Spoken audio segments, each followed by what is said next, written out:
Welcome to our community. Susie Thomas with you this morning. So happy to welcome from Faith Family Church. We've got Chuck Reed and Kelly Cromie because they have got such a cool thing in store for us. It's called A Night of Publishing, taking place Tuesday, January 21st at Faith Family. Good morning, Chuck, and good morning, Kelly. Good morning. Good morning, Susie. Kelly, I believe that Chuck tells me this was your brainchild, yes? Yes. Well, tell us a little bit about where you got the idea and how you've pulled this all together and what we can kind of expect at A Night of Publishing. Okay. Well, it started with Elaine Bender, and I had read her children's book, and it was so awesome. I wanted to bring her in to speak to my writers group, but I needed to make it worth her while, so I thought about... Well, I took it to my writers group, and I said, what should we do? And Daniel Didek is the one who suggested that we do different areas of publishing. Mm-hmm. And from there, it just came about. You know, one thing led to another, and here we are. So... Well, who will we be hearing from? Because I see both of those names. We're going to get to meet Elaine Bender and Daniel Didek. Tell us who the speakers are. And, for instance, Daniel, what is his area of publishing? Daniel is a fantasy author, and he has published 2 books with Create Space, which was taken over by Kindle Direct Publishing. Mm-hmm. So he is also just published with KDP. So he will be telling us how to publish free with them.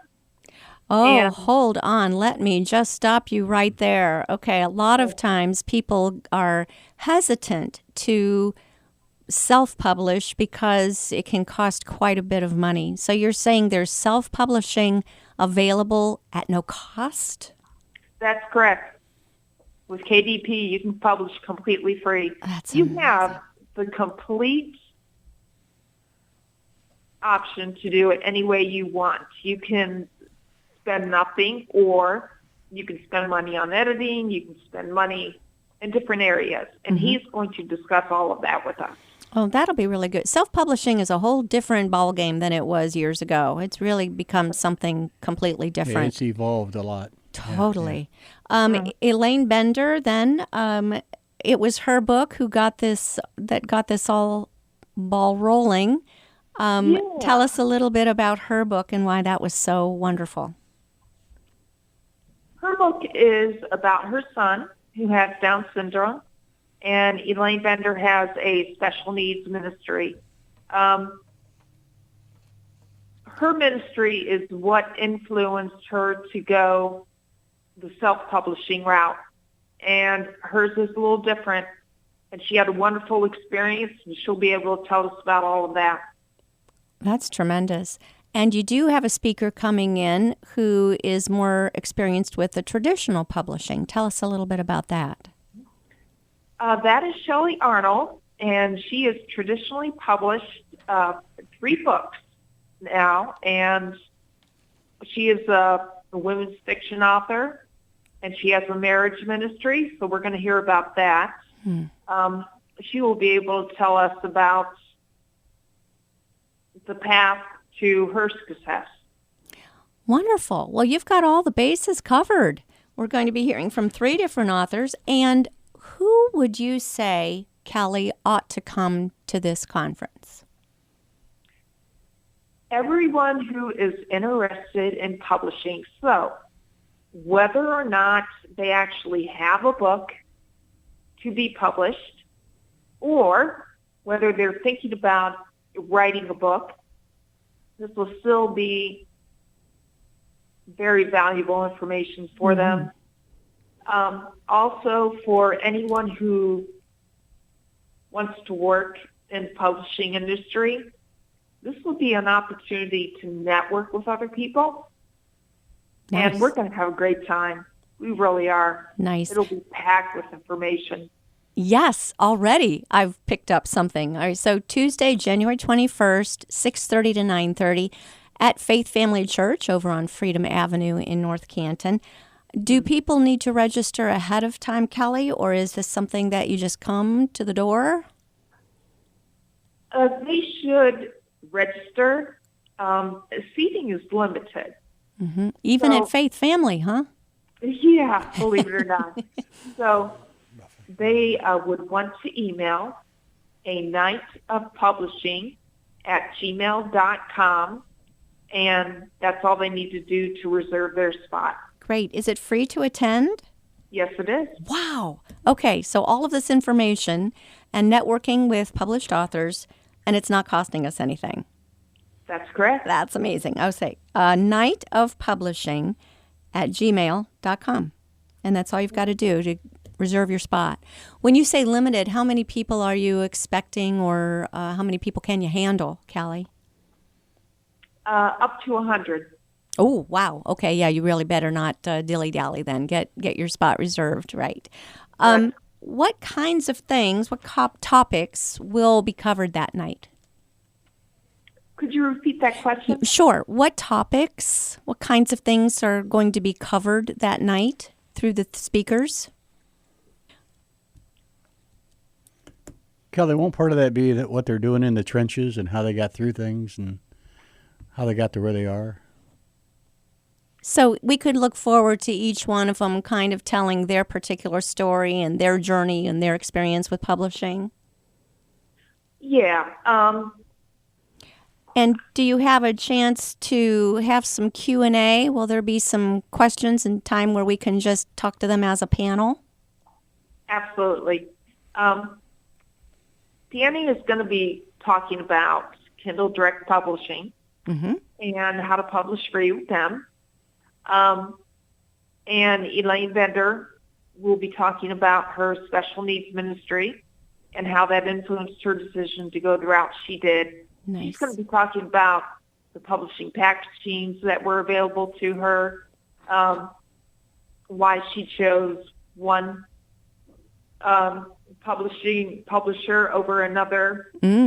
And Shelley will be telling us about how to seek agents, she'll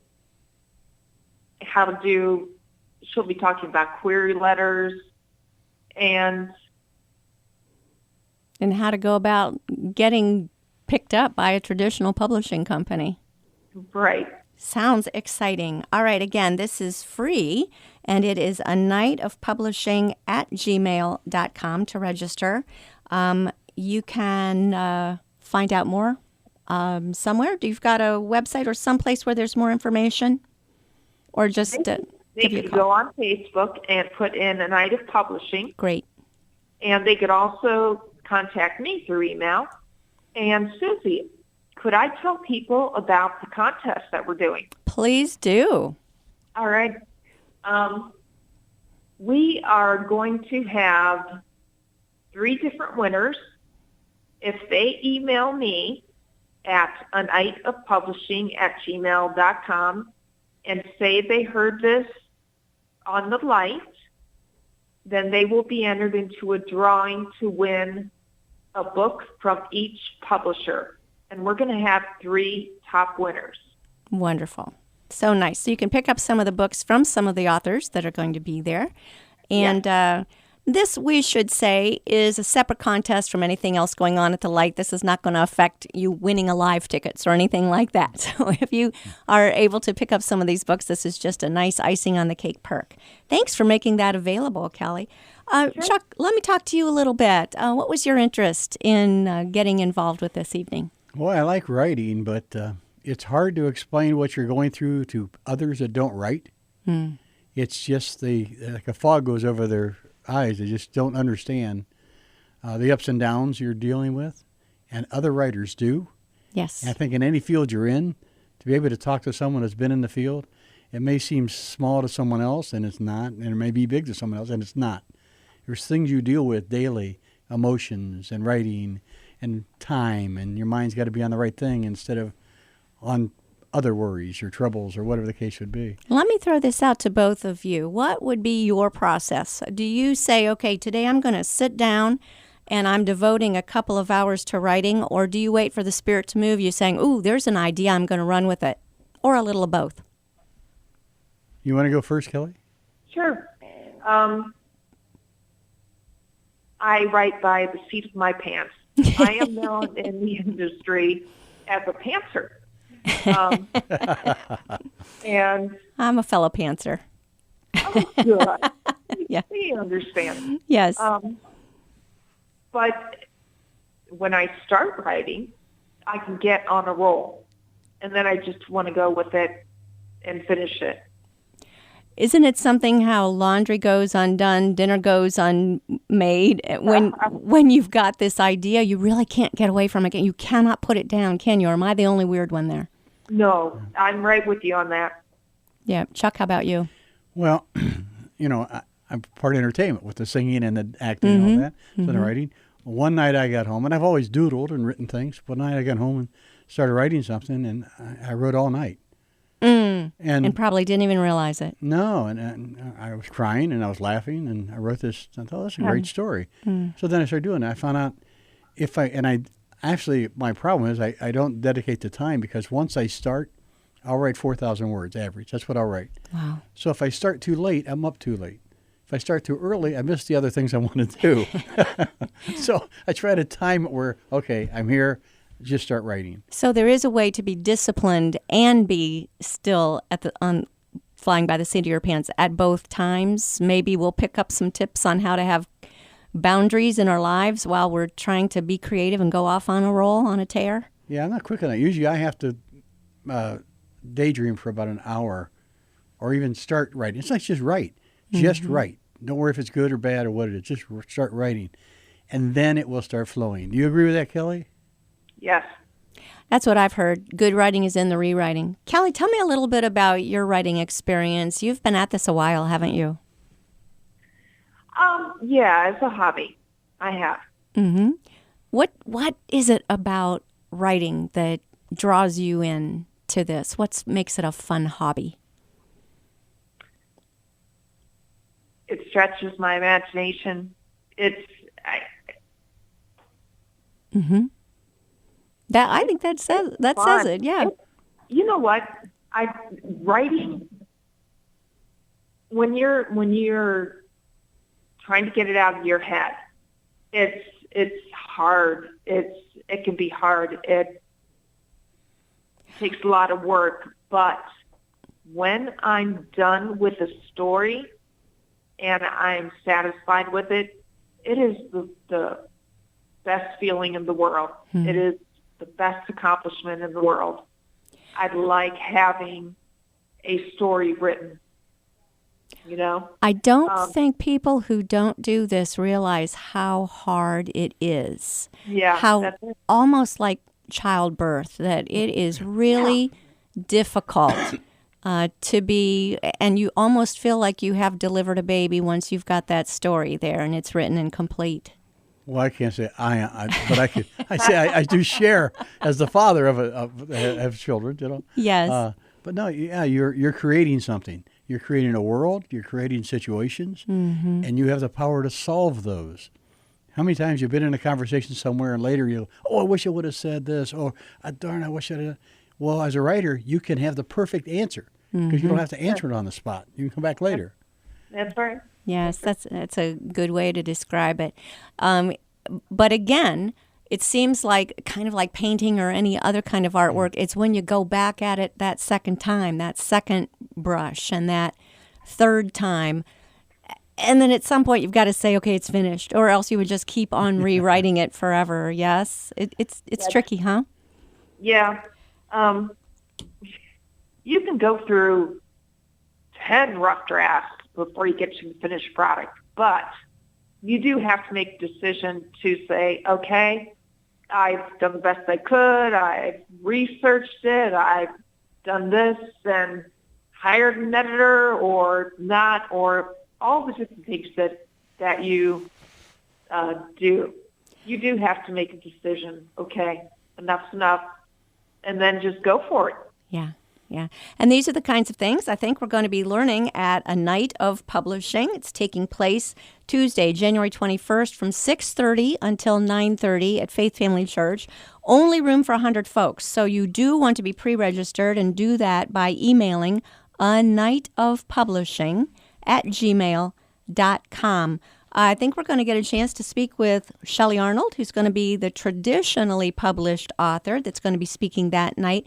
Kelly, first of all, thank you so much for setting this up, and thanks for joining us this morning on Our Community. We're going to be back after these words. You're listening to Our Community. Welcome back to Our Community. Susie Thomas with you still, and Chuck Reed is hanging around, going to be able to spend the second half with us. We welcome now Shelley Arnold, who is a traditionally published author and speaker, and she joins us. Good morning, Shelley. Hi, Susie. Thanks for having me. I appreciate the opportunity. Well, we appreciate you spending some time with us and understand that you're going to be one of the speakers at A Night of Publishing Tuesday, January 21st from 6:30 to 9 at Faith Family Church in North Canton.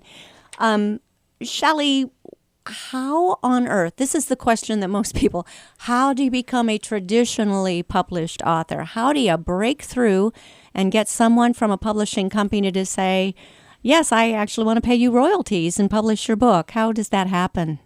You know, breaking into the traditional publishing industry, especially in the inspirational market, is a difficult journey. And the path that I took that I think anyone hoping to break in to be traditionally published should take is start going to Christian Writers Conferences, because there are several opportunities there for you to meet with editors and agents and publishers directly. Most publishing companies will send representatives to different conferences throughout the year, and there are many Christian Writers Conferences across the nation throughout the year. And so you have the opportunity to get 15-minute appointments to either pitch to them or pitch to agents to get representation. Do you need an agent these days, or you won't get published without one? Well, here's the tricky thing. Prior to 9/11, most publishers had what they called a slush pile. Mm-hmm. And they literally had interns who would read manuscripts that came in. Everyone sent hard copy. And after 9/11 and after the anthrax scare back in the 90s and that type of thing, yes, all of those slush piles kind of went away. And now the agents and editors want email submissions. Mm-hmm. But your publishers will not accept what's called unsolicited manuscripts, which means if they didn't ask for it, they're not going to read it. So your invitation to submit to them is acquired by either having your agent contact them, because an agent is already going to have a relationship with those publishers, or you meet with them again, like I said, at writers' conferences, because you get to meet them face to face, you get to pitch your work, they get to meet you, you get to talk to them, and they'll say, yes, I'm interested, please send me, the proposal or the first 3 chapters or the full manuscript. Or they'll say, no, I'm not interested, that's not something our house would publish. Mm-hmm. What a lot of aspiring authors and aspiring writers don't understand is not every publisher does every type of project or book. So you have publishers who don't do any children's books. And if you submit a children's book to them, they're not going to be interested because that's not what they do. Sure. And vice versa with women's inspirational fiction or nonfiction. So you have to do a lot of research. A really good resource is the Christian Writers Market Guide. That was my very next question, was how valuable is that book? So tell us a little bit about it. Yes, that book is very valuable. That book, it was originally started by Sally Stewart many years ago, and then it was acquired by Jerry Jenkins and the Writers Guild, and then it was acquired by the Steve Lobby Agency, who happens to be my agency. They represent my work. Mm-hmm. And they put it out new every year. And there are many things in that market guide other than just book publishers. There are listings for periodicals, which are magazines that you can submit to, and it has everything from their word count to subjects they address to what they pay or don't pay. But it also has resources for writers groups that are internationally known, and editors and freelance editors and critiquers.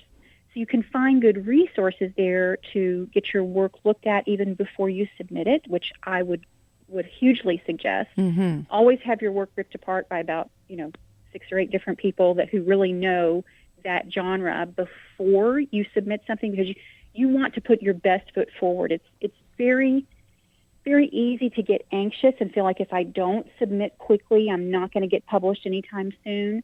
But the best course of action is to be sure that your work is as clean and polished and well crafted as possible before you ever show it to someone in the industry. Awesome. That's really good advice.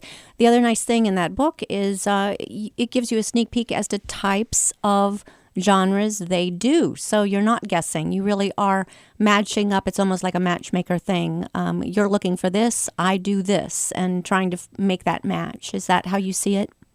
Yes, and that's very, very helpful. The other thing you want to do is when you hone in on what you believe is a publisher that might be interested in your work, always go to their website and check for their submission guidelines, because they're going to tell you if they ever have open submissions, which is very rare, unsolicited, or if they require an agent or if they don't. And sometimes you can go on their website or to different Christian Writers Conferences events calendar and see if those editors and publishers, what conferences they're going to be at, so you can kind of target them.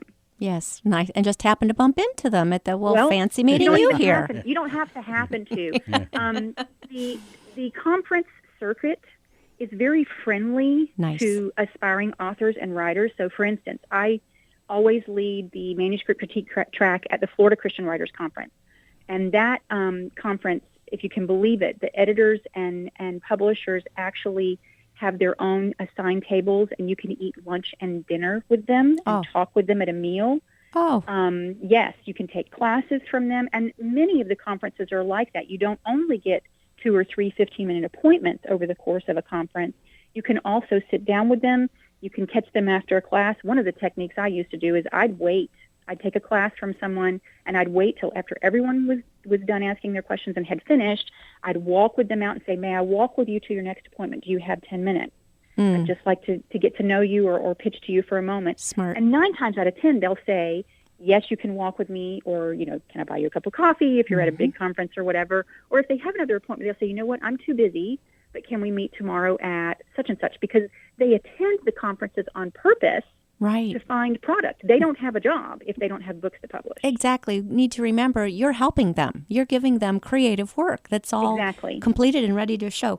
Is there a comparable book to the writer's market for finding an agent? I mean, writer's market is great for finding publishing companies and periodicals, but if an agent is now the way to go, how do you meet the agent besides attending these conferences?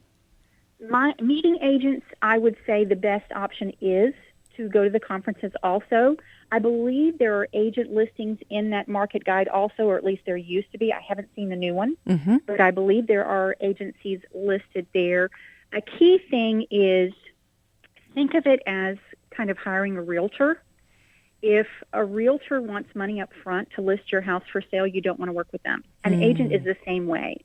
An agent only gets paid if they sell your work, like a realtor only gets paid if they sell your home. So that's one kind of red flag for how to know if an agent is reputable or not. Never give them money up front. Second is you want to get on some writers groups, either online or live groups in the area. Find some good writers groups and start some conversations and ask a lot of questions. Has anybody heard of this person as an agent? Do they know of their agency? And I would do the same for small publishing houses also, because it's very easy to feel like you're offered a contract by a publisher that might or might not be kind of fly-by-night. Yes. And I hate to say that, but it does happen in both the inspirational market and in the ABA. So you have to do your due diligence. You have to do some research and be a smart consumer of services. Find somebody who you know is reputable, who publishing companies already know. They may already have a great relationship, and they say, okay, this guy knows what he's talking about. This gal knows what she's talking about. And check their website and see who they represent. And check out the authors they represent and check out those authors' work.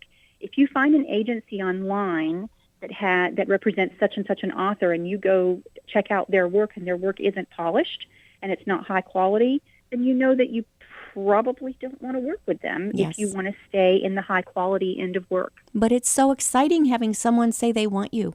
That it'd be very easy to just jump right in there and say, what, you want to represent me? Okay. Well, but you have to be strategic. And I think prayer and really listening to the Holy Spirit is vital for that.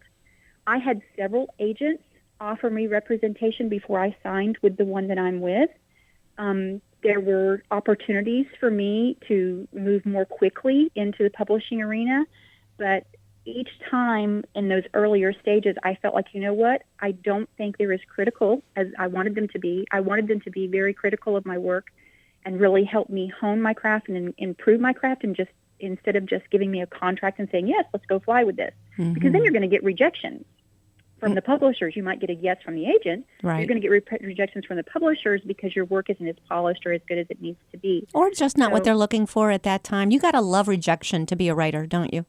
Well, you have to look at rejection as meaning a different thing. Yes. You have to look at rejection as meaning, here's where I get to improve. Yes. And if I fix this, then maybe I'll get this published. And I will say one thing. If you submit to an agent or even a publisher and they reject your work, if they give you any critique at all, like your plot line was weak or your characters are weak or your dialogue was weak or whatever, take that to heart. That is gold to you as a writer, because now you know what to work on.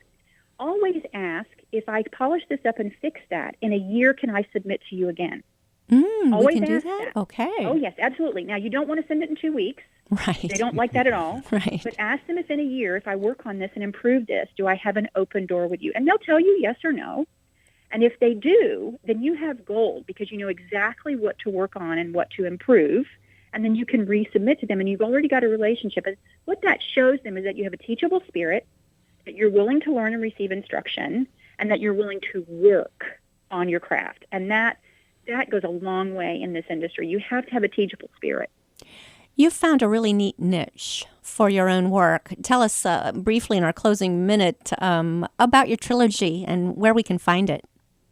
Sure. My first 3 novels are part of the Barn Church series. I created a fictional town in southern Alabama with a church that's a renovated barn. And each book focuses on one couple in that church body. So each book focuses on a different marriage and a different problem that can be present in a marriage.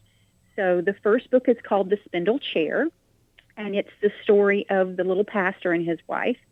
And then the second story is called Sticks and Stones, and that's a woman who sings in the choir and her husband. And then the third book is called Abide With Me, and that's another couple that attend the church.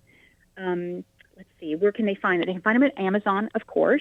And right now, there is a special on Kindle on Abide With Me and Sticks and Stones. I think Abide With Me special ends today, but I think Sticks and Stones special starts today and goes for a week. Awesome. I don't know about the Spindle Chair being on special. I don't think it is right now. Okay. But if someone wanted to avoid Amazon, they could go to Iron Stream Media. That's IRON. STREAMEDIA, ironstreammedia.com. My original publisher was Lighthouse Publishing of the Carolinas, which is LPC Books, but they were acquired in September by Iron Stream Media. So they could find those there, or on my website, ShellyArnold.com. Awesome. And Shelley, you are a wealth of information. We can find out more from her and hear from her at A Night of Publishing, Tuesday, January 21st, 6:30 to 9 at Faith Family Church. Chuck, you're going to be there, right? I will be there. Man, this is going to be a good night.